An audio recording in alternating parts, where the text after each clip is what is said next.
1. Listen and discuss. A family of mice were being chased by a cat.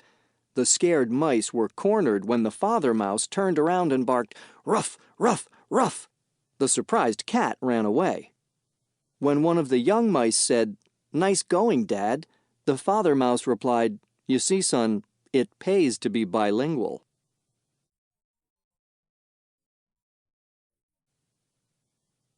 A student with a parrot on his shoulder leaves a lecture theater.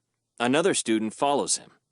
He stops him and says, "I'm sorry to bother you, but I have to say, I was astonished by your parrot's remarkable reaction to the lecture on ancient history. He seemed frightened at the frightening parts, sad at the depressing parts, fascinated at the interesting parts, and amused at the funny parts. I could have sworn I even heard it laugh. I have to say, I was amazed. Don't you find it surprising?" "Yes," he replies. "I was very surprised. He hated the class."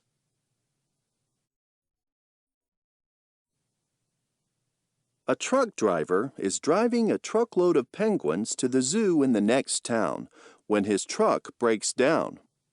While he's working on the truck, another truck driver stops and asks if he needs help. The first truck driver says, "If I gave you $100, would you take these penguins to the zoo?" The second trucker agrees to do it. Hours later, the truck driver is still trying to fix his truck when the second truck driver drives past with all of the penguins still in his truck. The puzzled first truck driver says, "Didn't you take them to the zoo?" The second truck driver says, "Yes, we went to the zoo, and there was money left over. So now we're going to a restaurant."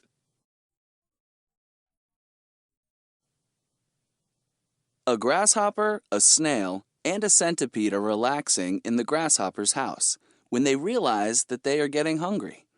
They decide that one of them should go out for a pizza. The snail says, "I'd go, but I'm kind of slow." The grasshopper says, "I don't mind going, but my hopping will shake the pizza and mess it up." So they decide to send the centipede. The snail and grasshopper wait and wait. The longer they wait, the hungrier they get. Finally, when an hour passes and the centipede still hasn't returned, the irritated snail and grasshopper decide to go look for him. They get as far as the front door, where they find the centipede sitting there putting on his shoes.